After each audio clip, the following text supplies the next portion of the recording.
Hello guys, এরকম চিল বেশি মানুষের মধ্যে জানার ইচ্ছাটা অনেক বেশি। তো আপনাদের ভিতরে অনেকে আমাকে কমেন্ট করে দেয়, ভাই এই কাজটা কেমন, ওই কাজটা কেমন। অনেকে করে না, তারপরে জানতে চাই যে আসলে সাইপ্রাসের কাজের সিস্টেমটা, বেতন, এগুলো একটু জানতে চাই। তো ভাই আমি নিজে একটা কাজ করি, আমি যদি চাই যে 20টা কাজের সম্পর্কে বলবো, তাহলে তো মনে করেন যে আজকে দিনও শেষ হবে না। আর মনে করেন যে আমি বললে যে সেটা সঠিক, এটাও তো ঠিক না।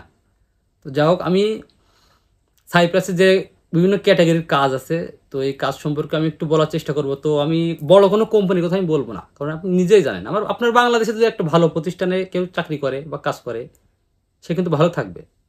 ঠিক আছে, তো তার বিষয়ে বলার আর কিছু নাই। তো ভালো কোম্পানি মানে ভালো বেতন, ভালো স্যালারি, ভালো সুযোগ সুবিধা, সব কিছুই ভালো। সাইপ্রাসে যে মিড রেঞ্জের এবং লোয়ার ক্যাটাগরির যে কোম্পানিগুলো বা ঠিকাদার কোম্পানিগুলো, এইগুলো সম্পর্কে আমি একটু বলবো, বা আমার কথাগুলো হবে সব এইগুলো সম্পর্কে। মিডিয়াম আর তা না হইলে লোয়ার ক্যাটাগরির যেসব কোম্পানিগুলো আছে, মানে বর্তমান আমার বাঙালি ভাই ব্রাদার যারা যেসব পজিশন বা যেসব কোম্পানিতে আসতেছে, এইসব কোম্পানির কথাই বলবো আমি। তো এখানে পূর্বে যারা আছে বাঙালি ভাই ব্রাদার, জনে জনে আমি যদি বলি এ ভালো আছে ও খারাপ আছে, এর সমস্যা ওর ওই সমস্যা, এর সমস্যা নেই, তাইলে ভাই কিন্তু হলো না বিষয়টা। ঠিক আছে, তো আমি প্রত্যেকটা কাজের 4টা পয়েন্ট বলবো, যেমন ভিসা, বেতন, ডিউটি এবং সুযোগ সুবিধা। ঠিক আছে, তো যদি এর ভিতরে কোনো সুবিধা থাকে, অসুবিধা থাকে, মারাত্মক কোনো কিছু বড় ধরনের সমস্যা আপনারও সমস্যা হইতে পারে, সেটা আমি উল্লেখ করে দেওয়ার চেষ্টা করব। কিন্তু আমি যেটা বলবো, আমি কোনো ব্যক্তিগতভাবে এ কেমন আছে ও কেমন আছে এটা বলতে পারবো না। ঠিক আছে, তো আমার কথায় ভুল ধরা, তর্ক বিতর্ক সম্পূর্ণ আপনাদের বিষয়। তো সব কিছু মিলায় চলেন শুরু করি। তা আমাদের কনস্ট্রাকশনের যে কাজ, যেমন ইটের গাঁথনি, প্লাস্টার, রড, আবার আপনার তক্তা আছে, ইলেকট্রিক আছে, প্লাম্বার, রং, হ্যাঁ রং, তারপরে হচ্ছে আপনার টাইলসের কাজ, যে বিভিন্ন যে কাজগুলো আছে এগুলো সবই কিন্তু কনস্ট্রাকশন আওতায় পড়ে। তো এইসব কাজের ভিতরে ভাই, প্রথমত যে এদের যে এইসব কাজে যারা আসে বাংলাদেশ থেকে, আমাদের ভাই বোনেদের যারা আসবে, তো এদের ক্ষেত্রে আমি বলবো যে প্রথমে ভিসা। আপনার 70-80% কোম্পানিতে যারা আসবে, এরকম ঠিকাদারি কোম্পানি, ছোটোখাটো কোম্পানিতে যারা আসবে, এরা ভিসাটা পাবে ভাই, ঠিকঠাক মতো ভিসাটা প্রথম মাসেই পাবে, আসার পরে ভিসাটা হয়ে যাবে। তো ভিসার পরে যে সিকিউরিটির ব্যাপারটা থাকে, অর্থাৎ সিকিউরিটি জমা দিতে হয়, বসেরা দেয় এটা। তো আপনারা আগের ভিডিওতে কমেন্ট করছেন এরকম যে ভাই এই সিকিউরিটি বা ইন্স্যুরেন্সের টাকাটা আমরা ফেরত পাবো কিনা। না, আপনার দরকার নেই। তো এটা এটা যদি আপনি কিমলি কাট করতে পারেন, তারপর থেকে যে টাকাটা জমা দেবেন আপনি এটা ফেরত পাবেন। তো এই টাকাটা কি করে, এইসব বসেরা অনেক সময় দেয় না। ঠিক আছে, আপনি কাজের ভিসা করার পরে আপনার এই টাকাটা বছরে দেয় না। তো 1 বছর হওয়ার পরে কি হয়, এমনিতে ভিসা ক্যান্সেল হয়ে যায়। তো অনেকে ভাই এই ঠিকাদার কোম্পানিতে এসে, ছোটোখাটো কোম্পানিতে আসার পরে এদের মনে করেন ভিসাটা হারাই যাওয়ার সম্ভাবনা অনেক বেশি। বা অনেক বাঙালি ভাই ব্রাদার আছে ভাই, এইভাবে এরা ভিসাটা হারাই ফেলাইছে, আর ভিসাটা করতে পারেনি। এরা চোরাই হয়ে গেছে, এক কথায় অবৈধ হয়ে গেছে এদের বসের কারণে। বসেরা এই সিকিউরিটি দেয় না বা ইন্স্যুরেন্স না দেওয়ার কারণে এদের এই ভিসাটা নাই, এরা চোরা হয়ে গেছে। অনেক কোম্পানি আছে, মানে অনেক ভাই ব্রাদারও আছে, অ্যাভেলেবল এটা ঘটতেছে ভাই। ঠিক আছে, তো এটা মাথায় নিয়ে আসেন আসার আগে। ঠিকাদার কোম্পানিতে বেতন, ঠিকাদার কোম্পানি মানে ভাই আর কনস্ট্রাকশনের কাজ, আপনার বেতনটা হবে ভাই হাজিরা, প্রতিদিনের হাজিরা। এটা ডিপেন্ড করে যেমন কোম্পানি যেমন কাজের উপর ডিপেন্ড করে। 1500 লিরা, 1600 লিরা, 1800 লিরা, 2000 লিরা, এরকম আর কি। তবে এর ভিতরে কি, যারা টাইলসের কাজ করে বা রঙের কাজ করে, এদের বেতনটা একটু মোটামুটি বেশি হয়, অন্যান্য কাজের থেকে একটু বেশি হয়। তো বেতনটা এরকমই দেবে, আপনার যেদিন কাজ যাবেন সেদিন বেতন দেবে, যেদিন কাজ যাবেন না সেদিন বেতন দিবে না। ডিউটি টাইম, বা আপনার ডিউটি টাইম 8টা থেকে বিকাল 4টা পর্যন্ত। কিন্তু আপনার সকাল 6টায় ঘুমের থেকে উঠে রেডি হয়ে রাস্তায় দাঁড়ায় থাকতে হবে গাড়ির জন্য। আপনার যে রুমের সামনে যে রাস্তা, এখানে যে দাঁড়াবেন 6টার সময়, গাড়িতে আসবে, আপনার নিয়ে যাবে কাজের সাইডে। 8টার থেকে কাজ শুরু করবেন, 4টার সময় শেষ করবেন, করার পর আপনাকে আবার গাড়িতে করে নিয়ে এসে ঠিক আপনার রুমের সামনে ওখানে ছেড়ে দেওয়া হবে। তো এই ক্ষেত্রে 6টার থেকে 6টা, 5টা এরকম টাইম চলে যায়, 11-12 ঘন্টা চলে যায়। আপনার মূল ডিউটি 8টার থেকে 4টা, কিন্তু আপনার নিয়ে যাওয়া নিয়ে আসা এর ভিতরে আপনার প্রায় 11 থেকে 12 ঘন্টা টাইম চলে যায়। ঠিক আছে, আপনার এই জিনিসটা মাথায় রাখতে হবে। প্রতিদিন সকালে 6টার আগে ঘুমের থেকে উঠে আমার রেডি হইতে হবে, এই জিনিসটা মাথায় রাখতে হবে। তো সুযোগ সুবিধা, ওই সুযোগ সুবিধা বলতে আপনার থাকার খরচটা দিবে। দেখা যাচ্ছে আপনার 100-র ভিতরে 60%-70% কোম্পানি আপনার থাকার খরচটা দেয়, আর যে 30-40% যে কোম্পানির, এগুলো দেয় না, মানে হাফ হবে, এক কথা বলা হয় 50-50।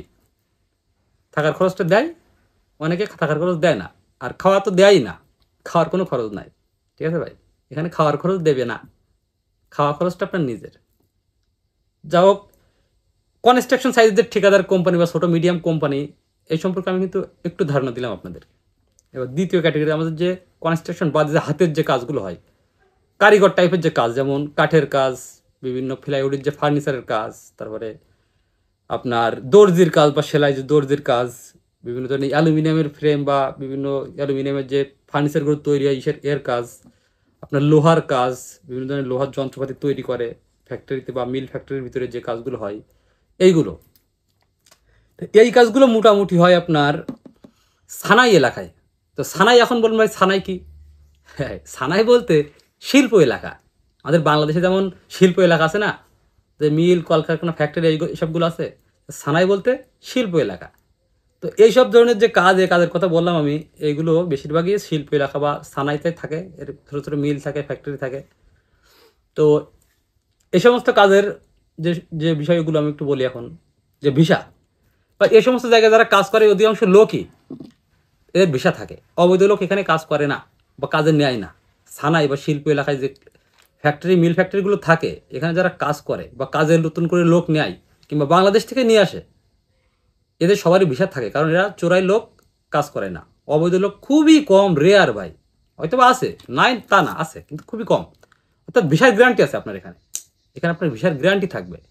সানাই জাতীয় যে এলাকায় যে কাজটা বললাম আমি, এখানে আপনার ভিসার গ্যারান্টি থাকবে যতদিন কাজ করবেন। বেতন ভাই, বেতন আপনি সরকারি বেতন, অধিকাংশ ক্ষেত্রে সবাই সরকারি বেতনটাই পায়। সরকারি যে বেতনটা ধার্য করায় সরকারি বেতনই পায়। তো কিছু কিছু ক্ষেত্রে আমি তো বারবারই বলছি ভাই, ছোট বড় মিলাই কোম্পানি, কিছু কিছু ক্ষেত্রে অনেকে কমও পায় বেতন, আবার অনেকে 5,000 বেশিও পায় বেতন। ঠিক আছে? তো শিল্প এলাকা বা সানাই এলাকায় আপনি যদি মিল ফ্যাক্টরি এসব কাজগুলো করেন, যেমন কাঠের কাজ, ফার্নিচারের কাজ, বিভিন্ন ধরনের আপনার অ্যালুমিনিয়াম ফ্রেমের কাজ, লোহার ফ্রেমের কাজ, আপনার যে এক কথা হাতের যে শিল্প শিল্প যে কাজগুলো, ঠিক আছে, এই কাজগুলোর ভিতরে আপনার ভিসার তো গ্যারান্টি থাকবে, সাথে আপনার বেতনটাও কনফার্ম সরকারি একটা বেতন আপনি পাবেন, এটুকু বলা যায়। ডিউটি টাইম ভাই, এখানকার ডিউটি টাইম 8 থেকে 10 ঘন্টা। যদি কোনো বড় ফ্যাক্টরি বা বড় মিল হয়, সেক্ষেত্রে আপনি এরা শিফট ওয়াইজ কাজ করায়, 8 ঘন্টা করে শিফট তৈরি করে, 8 ঘন্টা পর পর শিফট চেঞ্জ হয়। ঠিক আছে? সেক্ষেত্রে 8 ঘন্টা। আর যদি ছোট ফ্যাক্টরি বা ছোট মিল হয়, ছোট কারখানা হয়, সেক্ষেত্রে 10 ঘন্টা। সেক্ষেত্রে আপনার 10 ঘন্টা কাজ করা লাগবে। সুযোগ সুবিধা, এরা আপনার একটা থাকার জায়গা দিবে, নিজেদের যদি থাকার জায়গা থাকে সেটা দিবে, তা না হলে আপনার একটা রুম ভাড়া দিবে, আপনার যে রুমের ভাড়াটা দিবে, কিন্তু আপনার খাওয়া খরচটা দিবে না। আর ফ্যাক্টরির ভিতরে, মিলের ভিতরে যে খাওয়াটা, এটা কাজের ভিতরে, এটা দিতে পারে নাও পারে, এটা ব্যবস্থা সম্পূর্ণ ডিপেন্ড করে, এই ব্যবস্থাটা সেই মিল বা ফ্যাক্টরির কর্তৃপক্ষের উপর ডিপেন্ড করে এটা। তো এখানে আপনি বেতন পাবেন ঠিকঠাক মতো, আপনি ভিসাটা পাবেন, কন্টিনিউ থাকবে, এবং আপনার থাকা খরচটা পাবেন, আর ডিউটি টাইম আপনার 8 থেকে 10 ঘন্টা। তৃতীয়ত, হোটেল রেস্টুরেন্ট রিসোর্ট বা মার্কেট। হোটেল রেস্টুরেন্ট রিসোর্ট বা মার্কেট, তো হোটেল রেস্টুরেন্ট রিসোর্ট এবং মার্কেটের যে সুযোগ সুবিধাগুলো হচ্ছে এরকম, যে ভিসা বা এসব জায়গাও সব ভিসা ভিসা দিয়েই আপনার মোট লোকগুলো নিয়ে আসে, এবং যে লোকগুলো এখানে কাজ করে সবারই ভিসা থাকে, সবারই ভিসা থাকে, সেক্ষেত্রে ভিসা নিয়ে কোনো সমস্যা নাই। বেতন, এরাও সরকারি বেতন দেয়, এই সমস্ত কাজে সরকারি বেতন দেয়, ভালো কোম্পানি হলে বেতনটা আরও বেশি পাওয়া যায়। ডিউটি টাইম ভাই, হোটেল রেস্টুরেন্ট এবং মার্কেটের ক্ষেত্রে সর্বনিম্ন আপনার 10 থেকে 12 ঘন্টা ডিউটি থাকে, সর্বনিম্ন 10 ঘন্টা। হ্যাঁ, এখানে বেশ কিছু মার্কেট আছে 8 ঘন্টা করে ডিউটি চলে, তবে আপনি ওইটা বাদ দেন, দু একটা, ওটা ব্যাপার না, সবাই কেমন আছে এটা দেখতে হবে। তো 8 থেকে 10 ঘন্টা, সরি 10 থেকে 12 ঘন্টা আপনার ডিউটি। সুযোগ সুবিধা বলতে এরাও আপনার রুম ভাড়া দিবে, খাওয়া খরচটা আপনার নিজের, জাস্ট একই রকম। ঠিক আছে? তবে ডিউটিটা অনেক বেশি, হোটেল রেস্টুরেন্ট এবং মার্কেটে ডিউটিটা অনেক বেশি। আর এই কাজগুলোর ক্ষেত্রে একটা অসুবিধা ভাই, গরমের সময় এটা সিজন থাকে, অর্থাৎ অনেক ট্যুরিস্ট আসে, অনেক ব্যবসা হয়, অনেক কাস্টমার থাকে। শীতের সময় ভাই কিছু কিছু হোটেল রেস্টুরেন্ট এবং রিসোর্টের ক্ষেত্রে, মার্কেট না কিন্তু, হোটেল রেস্টুরেন্ট এবং রিসোর্টের ক্ষেত্রে, এই তিনটার ক্ষেত্রে একটু সমস্যা কি, হয়তো বেতনটা একটু কমায় দেয়, কিংবা বেতন একটু ঝামেলা করে, অনেকে কাজ থেকেও ছাঁটাই করে দেয়, বিষয়টা এরকমও হয়ে যায়। যারা অনেক ছোট হোটেল রেস্টুরেন্টগুলো, এদের এরকম হয়। ঠিক আছে?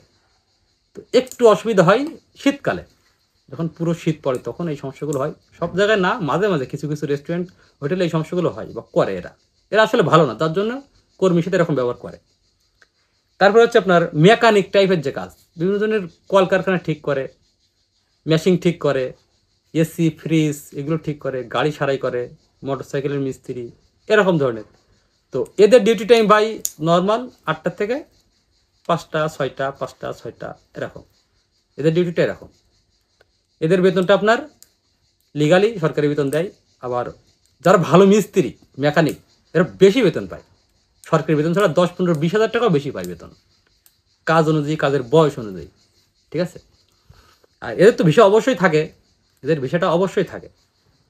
আর এদের সুযোগ সুবিধা বলতে সেমই, রুম খরচটা দেয়, খাওয়া খরচটা নিজের। তো 4টা ক্যাটাগরিতে আমি বেশ হয়তো 15 20টা কাজের কথা উল্লেখ করলাম এখানে। তো সব ক্ষেত্রে দেখেন, সব ক্ষেত্রে আপনার ভিসা, বেতন, যে সুযোগ সুবিধা এবং ডিউটি টাইম সর্বোচ্চ 8 থেকে 10 ঘন্টা, 10 থেকে 12 ঘন্টা এমন, তাই তো নাকি? তো আপনারা খেয়াল করছেন কিনা জানি না, সব থেকে খারাপ এবং সমস্যাজনক যে কাজগুলো বা এবং সমস্যাজনক যে ক্ষেত্রটা, এটা হচ্ছে ভাই ঠিকাদার কনস্ট্রাকশনের সাইট। ঠিকাদার কনস্ট্রাকশন সাইট এই সাইপ্রাসে না, শুধু সাইপ্রাসে না, বিশ্বের সব জায়গায় ভাই এই ঠিকাদার কনস্ট্রাকশন সাইটটা হচ্ছে সমস্যাজনক। অন্য কথা বাদই দিলাম, আমার সাইপ্রাসের কথাই বলি, আমাদের সাইপ্রাসে। তো এখানে ভাই যারা অসুবিধার ভিতরে আছে, 100-র ভিতরে 98 জন লোকই এই ঠিকাদার কোম্পানিতে আছে, কনস্ট্রাকশন সাইটের কাজ করতেছে।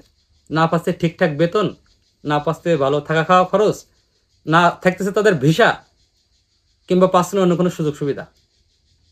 তো ভাই সব কাজের 4টা করে পয়েন্ট বলছি, কিন্তু এখন আমি বলছি যে সাইপ্রাসের সব থেকে বড় সমস্যা ঠিকাদার কোম্পানির কনস্ট্রাকশন সাইট। তো এখানে আসার আগে মেন্টালি প্রস্তুতি নিয়ে আসবেন। কতটুকু বোঝা দিয়ে পাচ্ছি আমি জানি না, যদি কিছু বুঝেন তো যাও ভালো লাগবে। একটা ভিডিওর ভিতরে এত কিছু বোঝানো যায় না, তারপরে চেষ্টা করছি। সব কিছু মিলায় আল্লাহ হাফেজ, বাই বাই।